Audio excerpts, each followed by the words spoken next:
Hey everybody, Marie Bertholdi and Paul Chian to watch Mark Jacobson draft. And we're going to see if your prediction is right that Mark I'm going to be so is it. wrong. I just know it. Well, here he is in relation to Jeremy Dezani around our table so you can kind of get an idea. And that's kind of what's feeding your intuition there on what he's going to be in. Yeah, well, I mean, this is only based purely on what we saw get passed to Jeremy. We didn't see a whole lot of good Boros cards. It's possible the person passing to Mark was also it was in Boros. So, you know, the things that I had in mind were either Boros or Izzet. We also didn't see a lot of Izzet cards. I think it was pretty clear that he wasn't in Dimir because of at the end of Pack 3, there was just a lot of House Guildmages being something like 7th pick. He saw that. There was a status statue that was passed, so he's not Golgari. So I think he's probably going to be either Izzet or Boros. All right, let's see if you're right. Let's take a look at Mark Jacobson's draft. Mark Jacobson on Team Masdrop, as you can see there, Grand Prix Mexico City champion this year, which was this format. So it's a format he knows well, so pay attention. All right, looking here, Pack 1, Pick 1. We've got Discovery, Dispersal, District Guide. What do you like? I think Discovery Dispersal is probably the card that he wants to take. Necrotic Wound is also fine, but Discovery Dispersal is just very, very powerful. And, you know, Dimir is considered one of the stronger guilds. So to be able to lock that up and it's very flexible, I think that's the type of card that I'd be looking to take. That being said, I also really like District Guide in all formats. I think it's just one of my favorite limited cards. I just always love just having very smooth mana curves and staying open. But I know a lot of players also have had a tendency to not move into green right away. If it's open, you want to go in, but not right away. You certainly don't want to be sharing Exactly. it. I mean, and you saw that with Jeremy Dezani as well. He opened Bounty of Might, which is a very powerful green spell, and ended up just passing it for a blue card. All right, Discovery Dispersal is the pickup here. For Mark, there's a Goblin Banneret. Again, dual lands for the rares here, unfortunately. But as you're looking through here, are you thinking, well, I guess I'm going in on this Banneret? So here, given that he's taken the Discovery Dispersal, I kind of like the Piston Fist Cyclops that goes well. The thing with Discovery Dispersal, you don't need to be black. Right. Just having the Surveil 2 draw card is pretty nice. I think Luminous Bonds is the strongest card in the pack, but given that he's first picked that Discovery Dispersal, I think he might be looking to stay somewhere in the Grixis colors. You know, either Dimir or Izzet. So. All right, Piston Fist Cyclops is the pickup here for Markin. Grixis in draft is actually something we saw a lot at Grand Prix Montreal. Yeah. People were like forcing it pretty heavily. Well, that's the two color combinations where you have the splashable gold removal spells in Artful Takedown and Hypothesizzle. Right. So given that, and you also have a lot of Surveil, so you have a lot more deck manipulation to find your splash cards. Command the Storm here could be a nice pickup. There's another Luminous Bond. So this is a little bit unfortunate for Mark. I mean, Command the Storm is a totally fine card, but you know he's seeing another Luminous Bonds, which could be a sign that white is open. Maybe that was a color to be in. But you know he's already kind of sacrificed that pick. At this point, you know it's probably safer to just take that Command the Storm and just try to lock yourself into an Izzet deck. And it goes nicely with the Piston Fist Cyclops too. Absolutely, yeah. All right, so Command the Storm. We got to see some pretty silly things with Goblin Electromancers and yes, we did. Command the Storms and Ben Stark. He cast one for 1 mana. It was awesome. He had 5 Goblin Electromancers in his deck. Wow, another dual land here. There's an Izzet Guildgate if he's interested in that. Yeah, so this is an extremely weak pack. I think he's just going to take the Izzet Guildgate out of this pack. You know, just this is a nice opportunity to get that mana fixing. You know, and maybe set yourself up for a Crackling Drake, a Niv Mizzet, something like that. Nice. Yeah. I have a question, though, because I think I would take, you know, Fire Urchin, because I'm like, oh, that goes in the Izzet deck. Why do I need to take a land so early? Yeah, so Fire Urchin is a fine card, especially if you have a lot of spells, but there's a lot of other 2-drops in the format that you can take, and Fire Urchin, despite the fact that, you know, it tells you that this is the card to play in your spells deck, the upside just isn't quite high enough to just take it. Whereas I think mana fixing is actually extremely strong. Like every deck, I think, even a good Boros deck wants 1 or 2 Guildgates. Okay. Taking a look here, this could be nice Direct Current. Easy Direct Current out of this pack. Nothing else. I mean, it is just by far the best card in the pack as well. And, you know, at this point, out of this pack, Mark's got to be thrilled to pick this up, and this should solidify him into Izzet. All right, Direct Current here for Mark Jacobson. Blue-red, the colors of choice so far into Pack 1. So your prediction coming true. Yeah, feels good. And, you know, based on what I saw in Pack 2, I think Mark's deck is going to look really, really strong. Sacred Foundry here in this pack. Oh, geez. Cosmotronic Wave, Wall of Mist, Boros Locket. Yeah, nothing in here. Yeah. So you see kind of some late. You see a late Siege Rhino, Severed Strands, cards for Golgari. At this point, it's too late.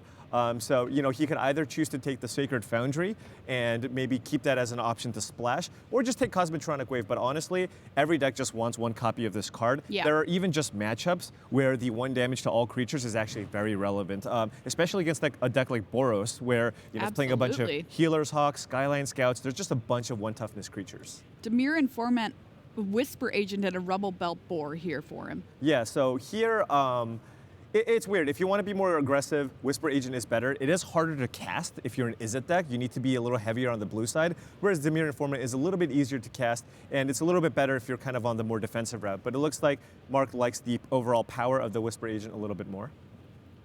All right, Whisper Agent it is here for Mark. Disdainful Stroke and a Barging Sergeant left in here for him. Yeah, I like Disdainful Stroke. I mean, Barging Sergeant is also a reasonable option.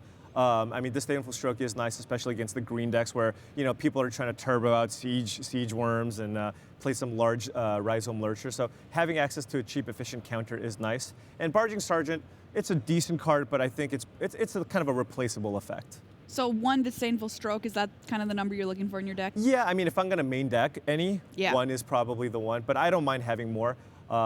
This is actually really surprising. There's a Necrotic Wound still in the pack. I think that's actually a pretty good removal spell. This tells me that, at least Golgari seems to be the color that's wide open, which is often the case. Yeah. But yeah, that is really surprising. Necrotic Wound I found to be very, very powerful. Even at this point, a card to maybe even consider splashing if you do somehow end up with a bunch of free Dimir Guild Gates. When is it too late to just say, you know what? I'm going to start moving in. Is this like just completely out of the question here? It's not. I mean, he could end up being, again, some kind of Grixis deck if the gates do come to him. So, in that situation, you could have just taken the Necrotic Wound and then just... The thing is, the upside is really high. If you do get a Necrotic Wound and an Artful Takedown and a couple of good fixers, then I think the overall power level of your deck is much higher. That being said, it looks like Mark is looking to draft an Izzet aggressive deck, and Barging Sergeant is a totally fine card in that deck. These last few pickups, Barging Sergeant, Dimir Guildgate, and Child of Night for him here, as his colors have kind of dried up to the end of pack 1. Yeah, but it does look like Mark is in the right color combinations. I think that being some of either Dimir or Izzet, those are the colors that looked very, very open for Mark, which tells me that the person passing to him, two pretty good green cards left. Right. Which tells me that most likely the person passing to him is likely in Boros or Selesnya. All right, there you go. Pack 1 for Mark Jacobson. Taking a look here. What do you think, Paul? Actually, the pack started out reasonable, but the pack really died out towards the end. Yeah. He really just had access to no playables. There were a lot of decent black cards he saw, so this could have been one of those situations where you look to try to pivot and move into Dimir and give up on the red cards. That being said, he did see that direct current, pretty late, so that could be a sign that red might be an option. But I think he could have been any combination of blue-black or blue-red. And he's still keeping that as a possibility because, again, he saw a Child of Night, a Hired Poisoner, and a Necrotic Wound all in the same pack really late, along with the Dowser of Lights, which has actually been surprisingly good in this format. Absolutely. Because 2 of the premier removal spells in this format are Artful Takedown and Hypothesisal, and in any given format, sizing of creatures is extremely important. In this format, Thornhide Wolves, gives you 5 toughness. A 5 toughness creature is actually very strong. Even a card like the Wishcoin Crab is just a very, very solid blocker, and having that 5th toughness is very, very important. All right, so this is going to be interesting to see where he goes here as we start to open up pack number 2, if he starts thinking about Grixis as a real possibility. Yeah, definitely. At this point, he's got a couple of those red cards, which are better than the black cards that he has. He picked up a late Dowser and a Child of Night, but Command of Storm and Direct Current are just much, much more powerful options. All right, so we're hoping to stick in our 2-color combo, if at all possible. Yeah. And what's interesting about Izzet too is you don't always have to draft the same deck. Yeah, so of all the guilds, Izzet is the guild that allows you to draft two different styles of decks. You can either draft Izzet aggro or Izzet control, and those are both actually very good decks. And you have a little more flexibility there, whereas oftentimes if you're drafting Dimir, it's a little more controlling. If you're drafting Boros, there's no such thing as a Boros control deck. So you're going to be beating down. And that's kind of one of the awkward things about Boros. One of its better rares is Deafening Clarion, and you're just like, I am not playing this ever. Right. Maybe if I want to give my team Lifelink. All right, yeah. Or if you have a Tajik, that's a nice little combination as well. Oh, that's true. That's true. But I mean, things looking okay for Mark. I think in terms of the power level of the cards that he has, it's at a pretty reasonable level. I just think it looks like he only has like 6 playables right now. Fortunately, Guilds of Ravnica, if you do ultimately settle into the proper guild or send the correct signals, you do get rewarded, and you can easily just have a pack where you get 12 picks or whatever. So that's kind of what Mark's going to be hoping for here in Pack 2. What number of playables are you like crossing your fingers hoping to hit after Pack 1? Perfect world. Yeah, perfect world. 8 is nice. 8 plus a guild gate is ideal. Okay. Because then after three packs, you have 24 picks, and then you have a few guild gates to go with that, and then you kind of choose on your 23rd, 24th card. Of course, having more is better, because then you can just really start cutting like your 23rd cards, and then your worst card being a card that's often your 19th or 18th best card. That's a really good place to be. And one of the most important things about Guilds of Ravnica is settling into the right guild, not even necessarily the right color, because all the different guilds generally want different types of cards. So you just want to be making, so for example, if you're the Izzet control deck, you don't really care too much for the red aggressive creatures that the Boros deck might want. So just making sure that you identify, when you see a late, kind of keystone gold card, you're like, okay, well, this is the color combination I want to be in. Let's say you see a Golgari Finebroker 6th pick. You're like, all right, yeah. I was deciding between Selesnya or Golgari, but this is what I want to be. All right, here we go. Pack number 2. And lots of duplicate. Man. All right, finally a rare. There is some spice in this pack. There are some premium uncommons here. Nightfell Predator is extremely powerful. Lava Coil is also fantastic, but I think Quasi-Duplicate is actually just a bomb. I think it's really, really good. And that is the card that I'd be looking at. I mean, outside of that, Lava Coil would also be the other option just because it's such an efficient removal spell. But I think the upside for Quasi-Duplicate is incredible. Not only that, your Izzet, you just want to be casting spells every turn. Even just making a Cyclops right, it doesn't matter what it is. Exactly. All right, Quasi-Duplicate is going to be the pickup here. We saw 2 copies of this card in our featured pod yesterday as well. Yeah, every now and then you copy, Crackling Drake or Nightveil Predator or Murmuring Mystic, and you're just like, oh my goodness, why How did they win? Yeah, exactly. Sinister Sabotage, another Command the Storm in here. What do you like? Yeah, so this is interesting. So if Mark Jacobson wants to be a little... Oh, never mind. Guild Mage. He's just going to take the League Guild Mage. What about Response Resurgence? Response Resurgence is reasonable. I mean, it's double red, so it's a little bit harder to cast. In Boros, I do really love the card. Actually, Resurgence I found to be quite strong. Yeah. As just an alternate way to just be able to push through the last few points of damage. But, I think the League Guild Mage, he is just in need for a good curve. And League Guild Mage is one of the perfect 2-drops. But wow, ooh, Command the Storm. I'm actually surprised there. He does not like the League Guild Mage very much. Maybe he thinks, cross the fingers, come back around. Maybe, I mean, it is more likely for, if you think Izzet is open, it's more likely. But the thing is, I mean, yeah. I think the power level there is just really, really high. But, removal, oftentimes the thing is, you can't go too wrong by just taking the removal spell. Goblin Electromancer pulled to the front here for Mark. Yeah, and this, I mean, it is basically the only card for him. And, with the double Command Storms in his deck, I think he's going to be pretty happy with that Electromancer. He's not going to be casting it for 1, but, maybe 4. 4 mana, 5 damage at instant speed. That's still a very, very good removal spell in Limited. Goblin Electromancer added to the pile for Mark. Yeah. I think one of the important things, though, when you do draft is making sure that your spell count is high. We were following Ben Stark yesterday in his draft, and he had Beacon Bolt in his deck, but he was actually a little bit shy on spells. So oftentimes he couldn't cast it. So I think Mark just prioritizing making sure he has enough spells in his deck. And here, Chemister's Insight has got to be the slam dunk here. Ooh, foil too. Style points. It is foil, and just I think just Yeah, get your head on cards, turns on all of your Spell Matters cards. And of course I was wrong again. Of course I was wrong again. Why did he take that? You know, I don't know. Well, okay, so the actual reasoning is, That's fine. he just values having access to that counter magic, and it does give you a little bit more reach, and it does a lot of damage. And he could also think Chemist's Insight's a little too clunky. But personally, I've had a lot of good experiences with Chemist's Insight. Very good card, and the format does tend to be a little bit slower if you're not playing against Boros. Yeah. And that is the type of card where when my opponent casts that and it's like a mid-range mirror, I'm just like, oh my god, I can't win. I can't win. Yep. You drew 4 cards. Same. Yeah. All right, that's Command Storm number 3 there for Mark. Yeah, so Mark really looking for Goblin Electromancer. That's one of the key cards for him. He's got 3 Command Storms at this point, so. Oh, Beacon Bolt. Yeah, that was the Beacon Bolt that we saw, and huge reward here for cutting off Izzet in pack 1, getting rewarded with one of the best uncommons for the Izzet deck. So Beacon Bolt, very, very nice pickup here. Somebody's going to have a pretty nuts green deck. There's a Hatchery Spider back there. Yeah. I mean, green will often be the color that's open, and if you do identify that you are the person that's supposed to be green, you will reap the rewards.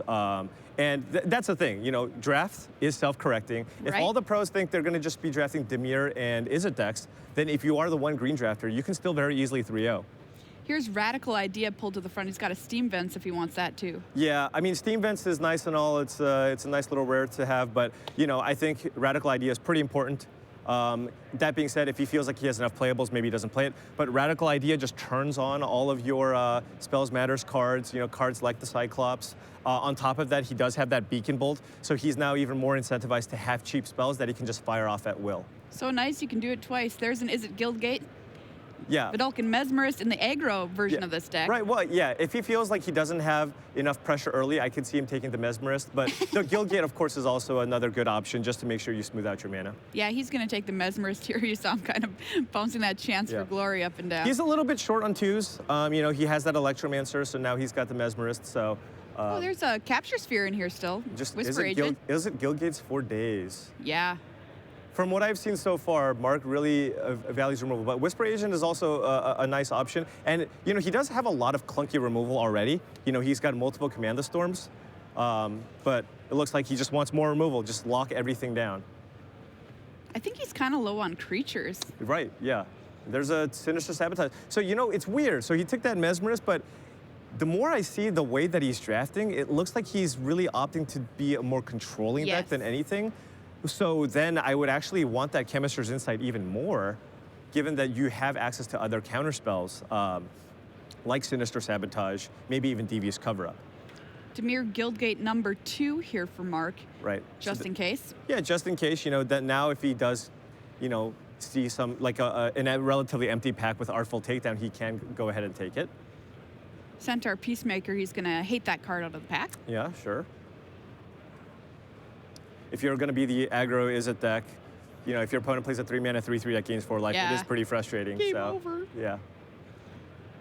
Final few picks here in pack number 2 for Mark. Ooh, another Guildgate. All right, there we go. So now the black splash is, oftentimes the kind of my rule of thumb, if I'm splashing 1 black card, I like to have 3 black sources. So, now if he does have some kind of bomb black card or very solid removal spell to splash, it's kind of, that's your free splash.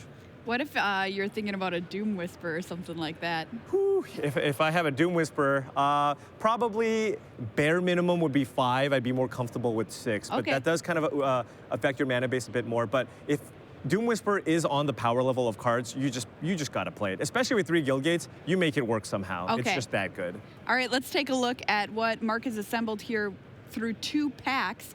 Really spell heavy is it here?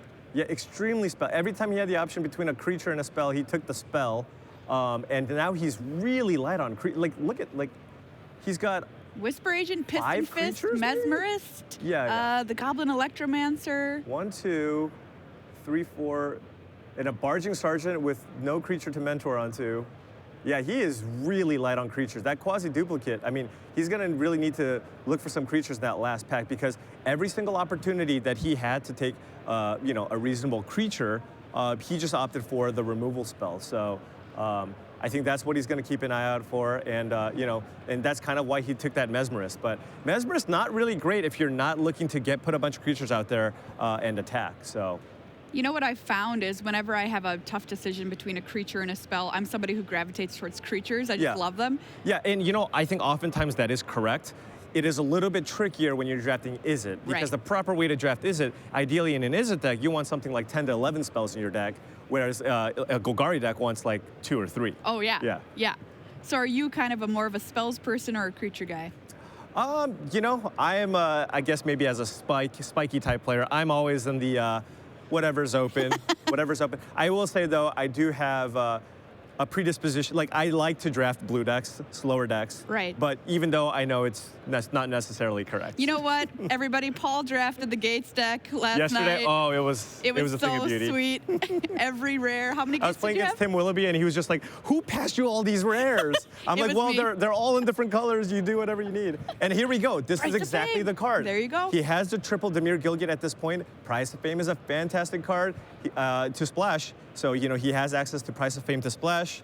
You know, if you get something like an Artful Takedown, he could take that as well. But yeah, you know, I don't think Beam Splitter Mage is close enough in power level there. He's also not playing cards like Lightning Strike to really take advantage of Beam Splitter Mage's ability.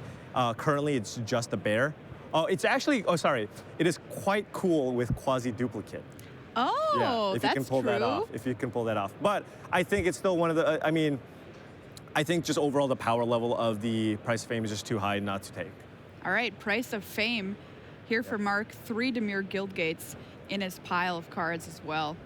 Nightveil Sprite here. Oh, but Weed Dragonauts. Oh, Weed Dragonauts is fantastic in Mark Jacobson's deck. He's got all spells basically, right? So I mean, And we need creatures. it is exactly the type of card. It is, you know, I think a superior option to the Piston Fist Cyclops. So I think that's the card that he's going to take here. And you know, there's a few red cards in here. He might actually table something like, you know, the Ornery Goblin possibly in this pack, because it is a fairly deep pack. So yeah, got to be really thrilled to pick up these Weed Dragonauts though. Do you think the Weed Dragonauts are small or they're just yelling wee when they fly? Wow, that's a really good question. Maybe it's both. Yeah, I would go with both. Okay. I would go with both. You That know, makes sense. I asked the hard-hitting stuff. Here, You Paul. know what? That's why you're here. The hard-hitting questions. Absolutely. Okay, there's another boar in this pack. That's a Discovery Dispersal. Oh, and also keep in mind, by the way, he's got the Gilgates. This is not just a deck manipulation spell. He can cast Dispersal with the mana fixing. So that's a very good card to have in his deck. Fill up your graveyard with spells, activate those Beacon Bolts, activate those Weed Dragonauts. So very, very nice pickup here. What is the lowest number of creatures you're okay going in with an Izzet deck like this? You know, I still want to make sure I have something like 8 to 10 and make sure all of them can try to win the game for me.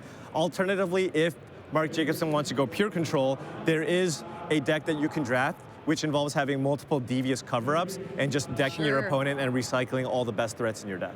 Status statue left in here. Gravitic Punch, there's a hypothesis. All right, more removal. Well, given what I've seen so far, I think we're going to see that hypothesis. It's also the best card in the pack. There's a Fire Urchin at this point where he's just like, you know what, I really need some 2-drops, but hypothesis is just so strong. You can't pass it. Right.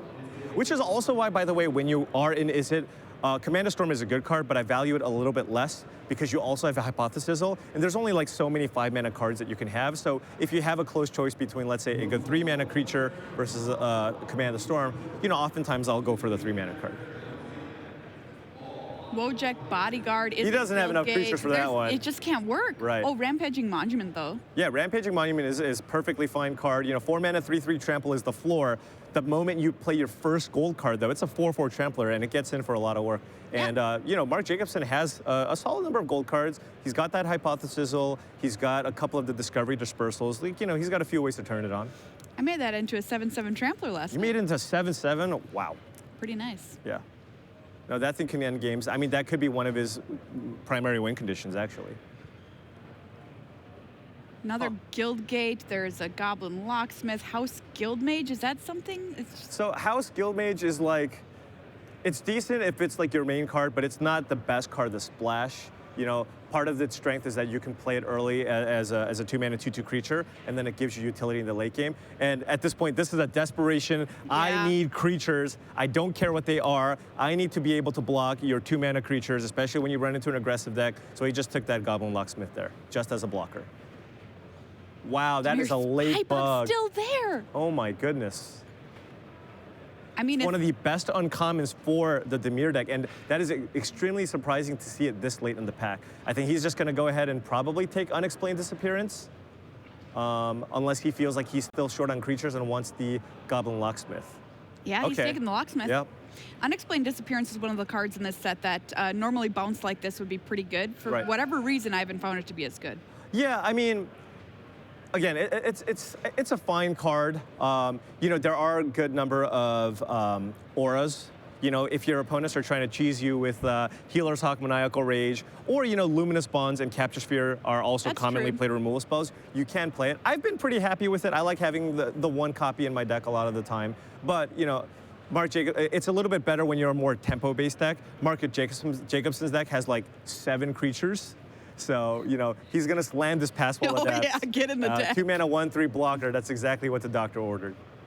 Helps you push through damage, which he may need to do because if he doesn't draw I mean, I think Mark Jacobson's deck's okay, but it looks like it might have actually turned out a little stronger if he was Dimir, given the late house Guild Mage, the Spybug, and also that's another Guild Mage. Another one. And you just saw all these cards late. I mean, there has to be a Dimir drafter, right? It just doesn't make sense. I don't know where they are. Yeah. He's got 4 Guild Gates now, too, by the way. But Radical Idea is the perfect type of card for this style of deck. Turns on all of your Spells Matters cards and fills your yard. You have that, you still have that Beacon Bolt. And Dimir Informant, thrilled, again, he's able to block. My only concern with Mark Jacobson's deck, he's got lots of great removal, lots of good spells, but how does he win? Can he close out games? Yeah, he's going to have to, it's going to be Wee Dragonauts or bust, I think, here. Wee Dragonauts with Ionized backup, just in case they have the removal spell. And then Quasi-Duplicate. Yeah, on the Dragonauts. On the Dragonauts. All right, we have a plan. Yeah. That was Dazzling Lights, the pickup last turn. Creeping Chill here for his modern deck. Get in for the last few points of damage. Severed Strands here with 2 cards left in the pack. And the final pick, let's take a Locket. Yeah. All right, Paul, what do you make of what Mark Jacobson has put together here? You know, it's hard to say. I think the quality of cards in his deck is quite high, although he might have to play some of those filler 2-mana, 2/1 creatures just to block. My biggest concern with his deck is just whether or not he can actually find enough ways to win the game, because I do think, you know, he has, you know, some card draw, he's got good removal, but he's got Locksmith to try to end the game with. So with those Wee Dragonauts are going to have to go the distance. Yeah, to be honest, though, we didn't see any Watchers in the Mist. We didn't see any City Watch Sphinx, stuff like that you'd normally put in. I actually feel like there were more Izzet drafters than Dimir drafters in this, given how late we saw those House Guild Mages. All right, really interesting to see how this turns out for Mark Jacobson. More Magic in a minute.